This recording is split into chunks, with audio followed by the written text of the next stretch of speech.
Everybody, happy sitting in a queue at Dover Day, and welcome to the news agenda with me, Fleet Street Fox. And today I'm joined by the Mirror's showbiz editor brackets features, Jessica Boulton. Morning, Jess. Morning, Susie. Thank you for having me today. That's all right. Thank you for dialing in live from the radiator you're chained to in a basement. I'm not. I'm okay, everyone. Don't worry. She's saying that because there's a man behind the camera pointing a gun at her. This is the People's Paper Review. So get into the comments, ask us your questions. We will do our best to answer them for you. Those of you listening later on podcast, you're just going to have to sit in your car and fume at the French. So what have we got today? Well, the Mirror has splashed on a parliamentary report which has found the NHS is having its worst staffing crisis in its 75-year history. Across the UK, there are more than 100,000 vacancies, and that's an estimate because many of them are unadvertised because the trusts can't afford to fill the posts. Consequently, they don't even know how many vacancies they've got for sure. Now, consultants are so burned out by the 14-hour or longer shifts and the real terms pay cuts, they're only able to work part-time of the work, part of the week. Number 10 has had no credible strategy, this report's found, for dealing with it at any point for, let's say the last decade or so. Now, Jess, I know this isn't your usual purview, but we all use the NHS, and this is fairly devastating reading for just about anyone, not a millionaire Tory donor, because we rely on it, don't we? Well, exactly. It doesn't come as much of a surprise that there is a shortage of staff. It's such damning numbers, though. But I mean, I've heard anecdotally of stories where positions have been open for years for doctors to be filled, and people can't get anyone because no one wants to do the job, and it's getting worse and worse and worse. So you hear of surgeries that are having to shut because they can't fill the posts. So there's literally jobs there to be filled, and it's been getting worse and worse. Obviously, after COVID as well. I mean, that's just absolutely compounded the problem, and yet it seems to be coming as a surprise to the people that run the country when everybody else could kind of see this coming a mile off, which is obviously frustrating and concerning for us that rely on this service. Exactly. Now, the nurse, possibly not the real name, the nurse says there wouldn't be a mass exodus if staff were treated better and compensated for their hard work. And inside on page 5, there's more detail about how these shortages are feeding into the fact there are 6.6 million people on the waiting list for treatment because there's not enough people to treat them at the speed they need treating. The staff that do remain are getting even more burned out, so they're more likely to go sick, which causes more shortages. There are food banks being set up in hospitals. Every single department of the NHS is short of staff, every single part of it. And this report has found that's due to a lack of planning and a lack of appropriate funding in the right places at the right time. And it's been going on, like you said, Jess, we all know, for the past 12 years. They've cut and they've rearranged and they've cut and they've rearranged. And despite the fact that the population has been ageing and has been getting more obese and things like that, which does affect the kind of healthcare we need, they haven't put the money in when they needed to. If they had kept track with things, we wouldn't be in this situation now, perhaps. Now, Leslie says, won't the lack of NHS staff also make it harder for private healthcare to gain staff, or are they all flooding to work long hours at low pay in the private sector? There is a bit of a switch for some people to go to work privately out of the NHS, Leslie, and that's because the pay is better, but the hours are better as well. And you can choose your time, you dip in and dip out, and so you don't have the burnout that you do elsewhere. And unfortunately, it's actually still being paid for by the taxpayers, because in COVID, Rishi Sunak, former Chancellor of this parish, decided to pay private hospitals billions and billions and billions of pounds for taking on some of the NHS regular work, knee operations, stuff like that. And they did do it, and they didn't do it brilliantly well. They didn't bring down waiting lists very much, but they did make billions of pounds. And so the private system has been very well funded through COVID. And even before that, they were starting to move that way, with some of the operations were being funded. If you go private, they were using private companies to do some of it, to cut down some of the waiting lists. And it just seems like it's been patchwork after patchwork of, to try and somehow sort of sew a kind of broken system together, rather than taking a long, hard look at it and going, why are we struggling? And in terms of staff, I mean, the key question there about better pay. I mean, how often do we hear about nurses and the pay rises and not having, enough pay? I mean, when it comes down to it, the government seem to have found huge pockets of money lately. I mean, let's just mention the 120 million that they managed to find for the Rwanda plan. That seems to be hiring a little bit, but you seem to find huge pockets of money. And it was only a few years ago that the NHS was screaming out saying it needed 12 billion to fix itself. How many more? I mean, it's an incredible amount of money, but how much more have we seen somehow come out of the woodwork? I mean, how much money was spent on that wasted PPE that couldn't be used because it wasn't fit for purpose? It seems like there was a reluctance to fund, yet there could have been a way to try and sort some of these issues out a lot earlier.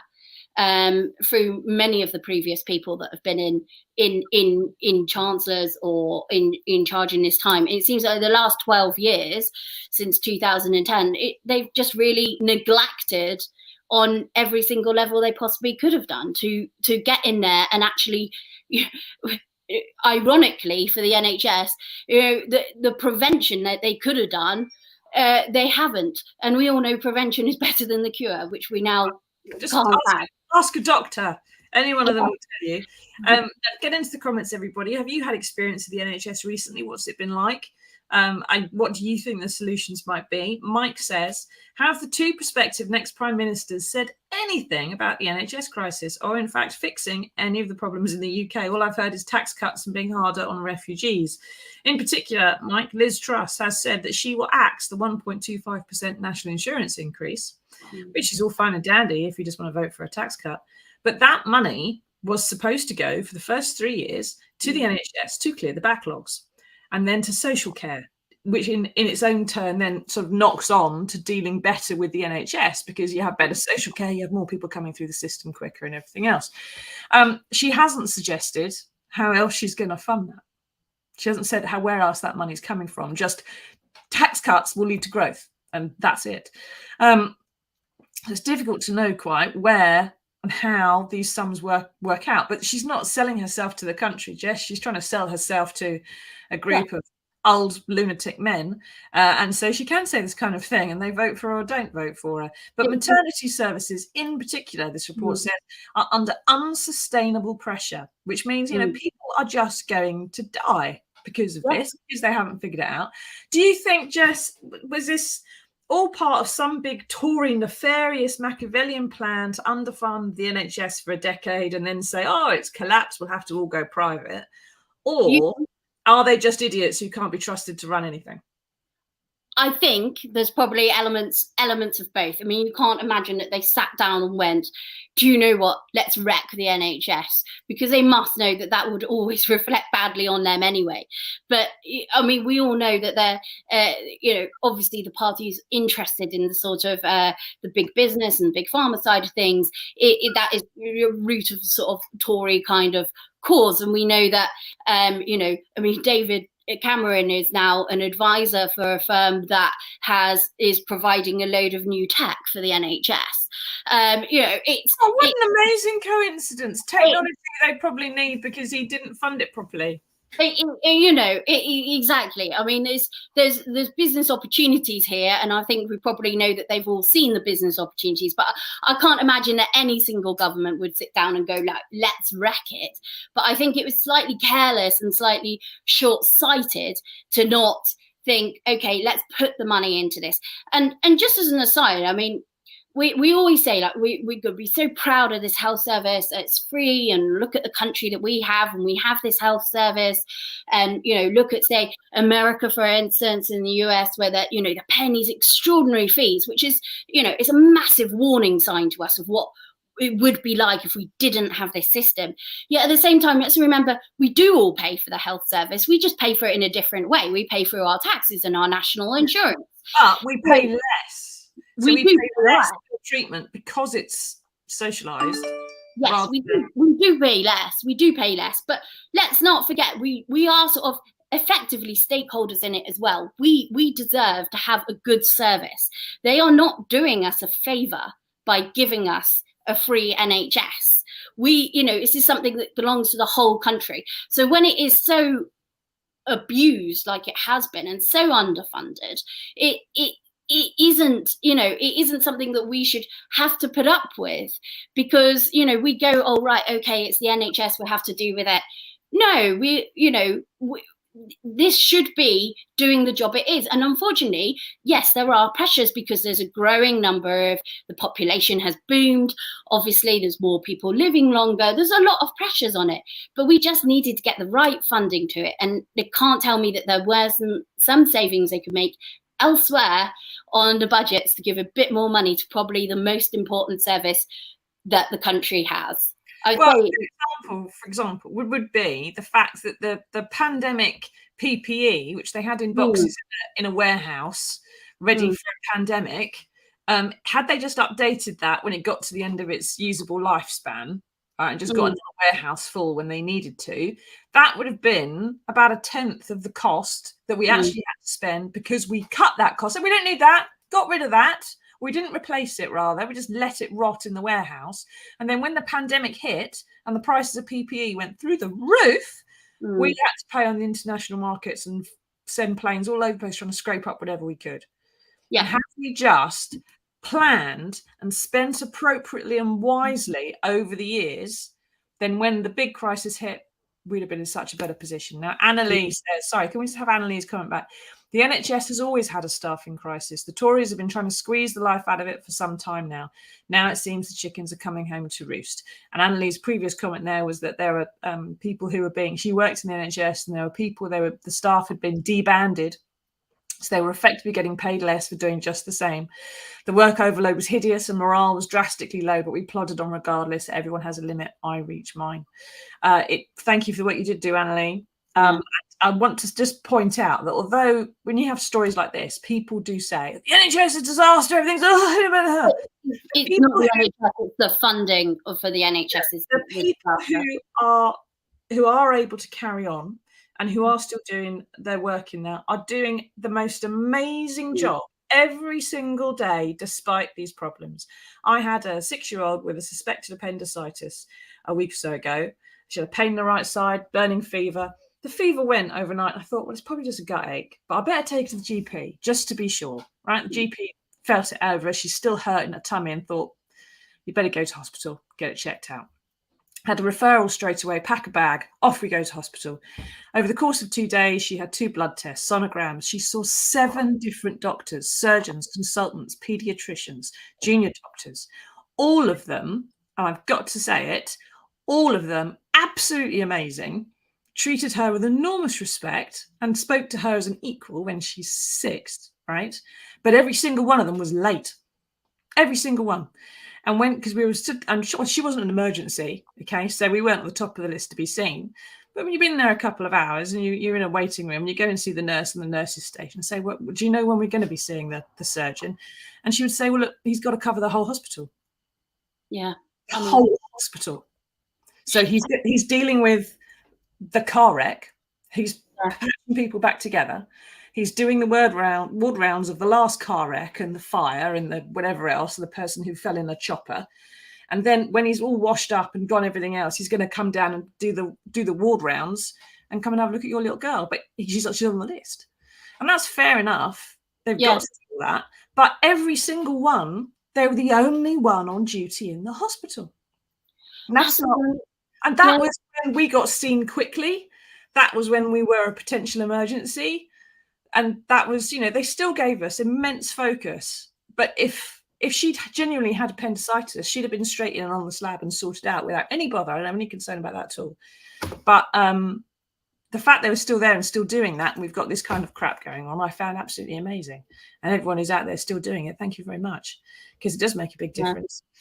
I mean, it must be, it's a job that obviously I have great respect for people that do this, especially like nurses, the porters, everybody that works in every section of the healthcare, and also like social care as well.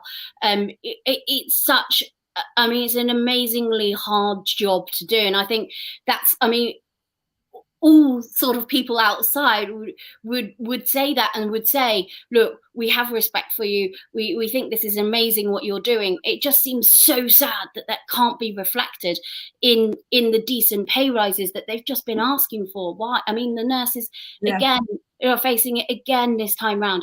I mean, why are we keep having this same conversation? Why are we not paying the people that do a crucial service enough money? Where would we be if somebody didn't want to train as nurses? I'll tell you exactly where I'd be. I'd be in a hole in the ground, along with my daughter. We'd have died in childbirth without the NHS. And so many other people exactly the same, just wouldn't be here. Yeah. That's the up and down of it, really. Now, this is a report, I should say, that's come from the Commons Health and Social Care Select Committee, chaired by one Jeremy Hunt, a two-time Tory leadership contender and former health secretary, on whose watch you, a lot of this happened. Right, idiot, on whose watch a lot of this disaster unfolded.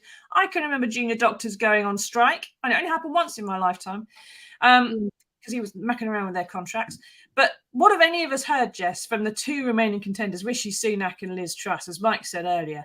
They haven't said very much about the Rishi's mentioned the NHS, but none of them have said where the funding and the planning has come from. And we've clearly lacked grown-ups in charge of the NHS for a while. There is a leadership debate live on the BBC tonight at 9 o'clock with a studio audience. So maybe some of them will actually ask the important questions. Hopefully seeing as, I mean, it is our splash today, hopefully that'll be fresh in people's minds to ask about some of this, because, I mean, so far we've had Rishi, who's said that he's going to cut bureaucracy and waste in the NHS to help cut the sort of backlog. And he said that after 18, if anyone's been waiting for more than 18 weeks, then they will be contacted by their trust in 100 days. Now, that's the kind of sort of pledge that you think, okay, you'll be contacted, you'll get a phone call, hey, you're still waiting.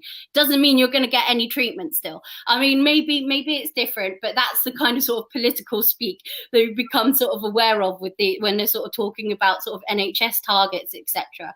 I know last year we did a big campaign on the mental health crisis caused by the pandemic, and a part of that was looking at the number of staff in the NHS who themselves were now having mental health struggles because of what had happened. Obviously, not just because of what happened, but accelerated because of COVID and the pandemic and that situation. And still, all those people there are saying they've got no support. Most of them are fearful about actually saying, you know, that they have a problem. It's just a complete time bomb waiting here. And to say about cutting bureaucracy and waste, it's not necessarily, I mean, I'm sure every company, which effectively the NHS is like a company, every company has areas of waste, but that's not the key point here. And I don't think Rishi's got the key point. If that's what he's come out with, why is he not addressing these other issues? The NHS has to have your bureaucracy. That's how you order PPE. That's how you get the sheets washed. That's how you have someone who's not a frontline medic, but is cleaning the wards, all right, and is therefore saving just as many lives as a consultant surgeon is. And my mother worked as a receptionist in the NHS for years, and before that she worked in medical records keeping. It's the bureaucrats that keep it going over. You have to have the bureaucracy, otherwise all you've got is a collection of panicking doctors, right? You have to have someone who's ordering the medicine and the bandages. You have to work out how many beds there are and where they're clearing from. You have to have people who are not the frontline medics in order to run the NHS. You clear out the bureaucrats, and then you don't have an NHS anymore. You just have a hospital where people turn up and hope for the best. And that's not quite the same thing at all. But let's hope that there's something on the leadership debate later on. But Truss has been rather quiet on the matter entirely. Like you say, she's not explained how she's going to make up for that shortfall from the tax cut she wants to do to national insurance. Let's hope she gets some proper scrutiny then. Now, speaking of criminal negligence and gross abandonment of state responsibilities, to page 15 in the paper, where trumpets please, I've got a story in today. And this is my show, so we get to talk about it. Now, regular viewers and listeners will know that I write about the campaign for recognition of Britain's nuclear test veterans. And in the 20 years that I've been covering it, this might be one of the more shocking episodes I've reported on.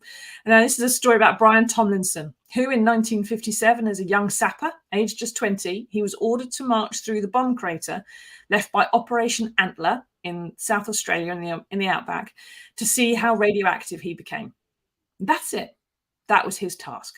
Now, usually at the test, he was there for 3 tests. And the first 2, his job was to drill and explode down into the bedrock where there had been tests previously, all right, through contaminated soil to bury instruments for the scientists to measure subsequent tests. When he did this, he wore nothing but shirts and boots. And then he had to collect them again after the tests. And he was always accompanied by scientists who were wearing full protective clothing, whereas his troop were not. His dose was never recorded during those episodes, and he was never decontaminated at any point. But for the 3rd test, which was codenamed Taranaki, and it was the biggest one, it was 25 kilotons, so the same size as the bomb which levelled Nagasaki after the end of the Second World War. For that one, Brian there was given white rubber wellies, a cotton overall, and a dose meter. And he was ordered to march through the crater a few hours after the blast, as the mushroom clouds still hung overhead, until his meter showed a certain point of radiation. He had no other job to perform. There was no reason for him to do it, apart from to see how radioactive he got. He was then decontaminated, and it took 3 showers for him to be rid of all the fallout under his nails and in his hair. And it's quite amazing if you read the story there about his eyewitness account. He says when he turned up to the bomb craters, it was amazing. He said it looked like a bowling green. It was all smooth and beautiful. And it was only when you stood on it and it cracked under your feet that you realised it was the glass had melted in the heat. The sand, rather, had melted in the heat and formed a crust of green glass in the desert outback. And that was what you were walking on. He went on to suffer a duodenal ulcer in the gut, which is very common among the test veterans because your gut gets very stimulated by radiation. And he also had 20 years of ulcers and blisters on the palms of his hands, which erupted, exploded, bled, went hard, erupted, exploded, bled, went hard for 20 years. Doctors couldn't diagnose it, but it does sound, perhaps if there's any cancer patients out there, sounds very similar to radiodermatitis, which is a condition you get when exposed to beta radiation, which is usually used in radiotherapy. Now, Jess, again, this isn't quite your neck of the woods. It's more mine than yours. But as a journalist, I would like your opinion of this statement, which was given to us by the MOD when we went to them with the story. And you've had lots of times that you've gone to a PR and said, we've got a great story about so-and-so. And you read it out to them, and then they give you something which is like, what? So listen to this. We are grateful to all service personnel who participated in the British nuclear testing programme and contributed to keeping our nation secure. The protection, health and welfare of those involved was a vital consideration, as documented by the detailed safety measures and radiobiological monitoring that took place during the operations. The Prime Minister, there he is, met with several nuclear test veterans recently and has asked ministers to explore how their dedication can be recognised. We remain committed to considering any new evidence. Please don't rush your considerations. It's only been 50 years. This guy, 65 years ago that happened to him. It's just, I mean, it seemed like progress was being made when, as you say, Boris Johnson became the first to actually meet with the veterans, which is shocking in itself. And then obviously that's now been, I mean, you all know this better than me, but how much doubt has that now been thrown into with the leadership race over whether something more can happen? The crux of this, I mean, I believe, I mean, most of them are asking, they want a medal just to be recognised for their service. Some want a medal, some don't want a medal, some want compensation or war pensions, whatever. They all want some acknowledgement or some form of recognition, which is why meeting the Prime Minister was important, whatever we got out of it, really, because it was a step in that direction. But But Brian here, he says, look, I do want a medal because it would show that we have been recognised when we've been discarded, mistreated for so long. And, you know, if there's any viewers out there who knew about the nuclear test before this, if you've heard about this kind of thing before, I'd be amazed. Because apart from me, no one else is reporting on it particularly. Yeah. And that's what I don't understand this, because I mean, I've seen followed your stories on this, but I mean, it just seems to beg a belief that you're asking people to do this, and in return we can't give them a simple acknowledgement. Is there nothing that they could do? I mean, they'll ask, you know, the people that, you know, why can't we give them a medal? Why? What is the reason? Well, the reason is that they have not demonstrated enough risk or rigor to their service. I think, frankly, that's the ultimate insult, isn't it? When you're Brian there hadn't walked through the crater, and he may be only one of half a dozen who actually did that on this particular example. But he was still, his tent there behind him, you see in the picture when he was 20 years old.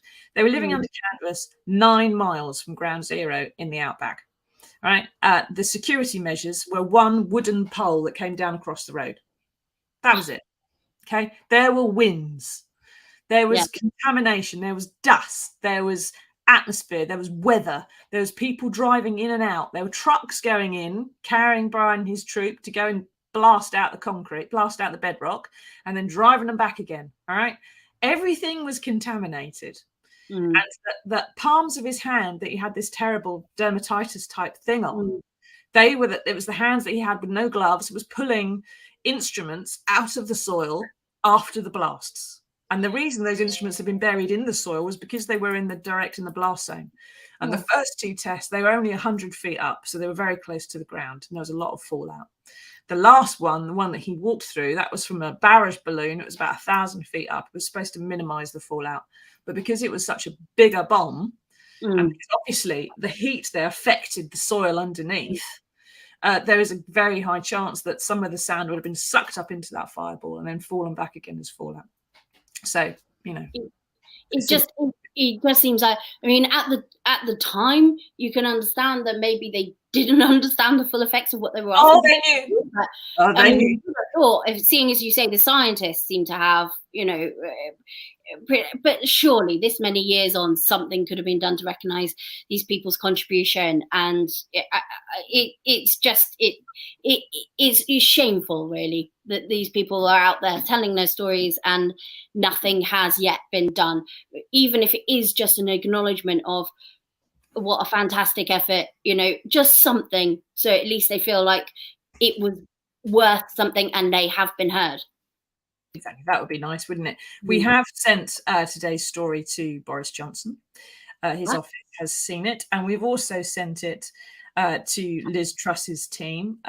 We have some support from Rishi Sunak for our campaign already. We are waiting for the same from Liz, hopefully in the next day or two when they get round to going through all their media requests. We'll hear back from her as to whether or not she too would support it. But with the problem we've got at the moment for any test veterans who are watching really is that the last Prime Minister wanted to do something, but the fact he's now a caretaker means that the civil service, who are preparing packages and options, have to kind of go into a holding pattern until you get a new Prime Minister and you know kind of what you're doing. There is an argument for saying it should still be pushed through because it's not a party political issue. It's got cross-party support. But in the meantime, if we can get support from Rishi and Liz, that really does help clear the civil service blockage a bit and pushes things through. So that's what we're trying to do. It would be shame to lose the momentum now you finally got there.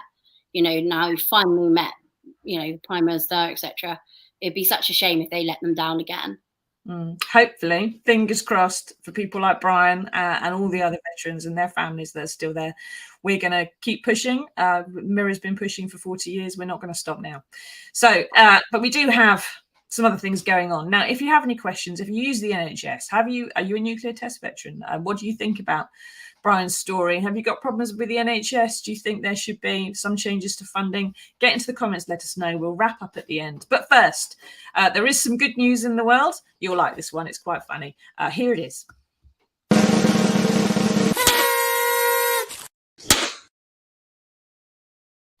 Now, Most parents, when their children head off to university, breathe a sigh of relief, crack open the gin, and wait for the laundry to arrive.